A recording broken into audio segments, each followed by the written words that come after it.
अस्सलाम वालेकुम दोस्तों, आपका दिल से इस्तकबाल है अपने यूट्यूब चैनल पर। आज हम जमात सुवम का मज़मून उर्दू का सबक नंबर 15 सेवाग्राम, इस सबक की मश्क हम हल करेंगे।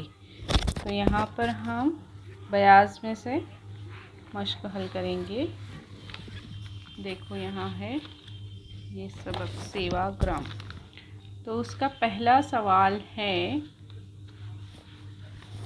सेवाग्राम का, एक जुमले में जवाब लिखो। तो उसमें पहला सवाल है गांधी जी कहाँ रहते थे। तो जवाब आएगा वर्धा शहर से कुछ दूर एक छोटे से गांव सेवाग्राम में गांधी जी रहते थे। अब है दूसरा, बापू कुटी में गांधी जी ने कितने बरस गुजारे। तो जवाब आएगा बापू कुटी में गांधी जी ने आखिरी 11 बरस गुजारे।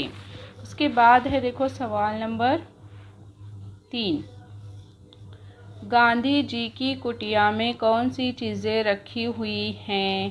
तो जवाब है गांधी जी की कुटिया में चरखा है, शीशे की अलमारी में बापू का कलमदान, चश्मा और घड़ी है, पत्थर के बने हुए 3 बंदर भी हैं।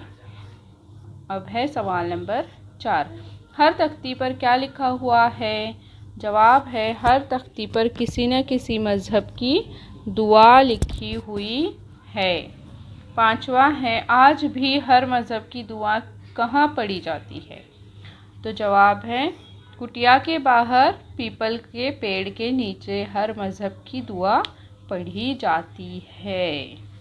अब देखो सवाल नंबर 2 है, सबक पढ़कर गांधी जी की कुटिया के बारे में 5 जुमले लिखो, यानी उनकी कुटिया कैसी थी।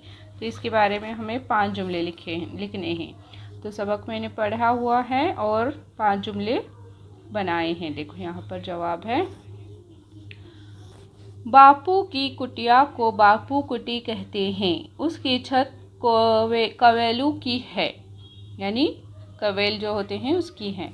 अब दूसरा है बापू कुटी में दरवाजे के पास बापू की लाठी रखी हुई है। तीसरा है बापू कुटी में 3 पत्थर के बंदर भी हैं जो इशारों से बताते हैं कि बुरा मत देखो, बुरा मत कहो और बुरा मत सुनो।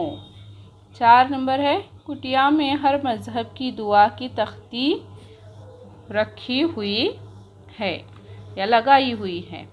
अब देखो 5 नंबर है, कुटिया के पीछे एक गौशाला है, उसके करीब ही कुताई घर और बुनाई घर हैं।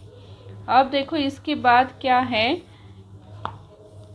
हमें इन लफ्ज़ों को जो है वो अपनी बयाज में खुशखत लिखना है। तो मैं पढ़ती हूँ यहाँ पर कौन सा है। देखो कुटिया, कलमदान, चौकी, कंदील, गौशाला, कुताई घर और बुनाई घर।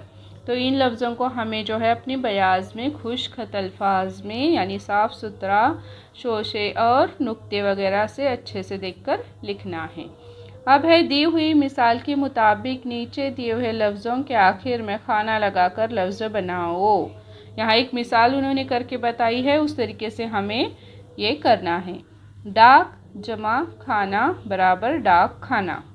अब इसको हमें दवा को आगे खाना लगाना है। तो दवा खाना, कुतुब खाना, मेहमान खाना, बावर्ची खाना। अब देखो इस सबक में एक हिंदी लफ्ज़ आया है, जैसे गौशाला, जो गौ और जमा शाला के मिलने से बनता है, यानी गायों का घर जहाँ गाय रखी जाती हैं। हमारी ज़बान में भी ऐसे लफ्ज़ मौजूद हैं, जैसे कुताई घर, बुनाई घर, किताब घर, पूजा घर, घंटा घर। और यहाँ पर गांधी जी के चरखे की एक तस्वीर भी बताई गई है। इस तरीके से आज हमने सेवाग्राम सबक की मश्क हल की। वीडियो अगर आपको अच्छा लगे तो लाइक करें, सब्सक्राइब करें चैनल को और वीडियो को ज़्यादा से ज़्यादा शेयर करें। अल्लाह हाफिज़।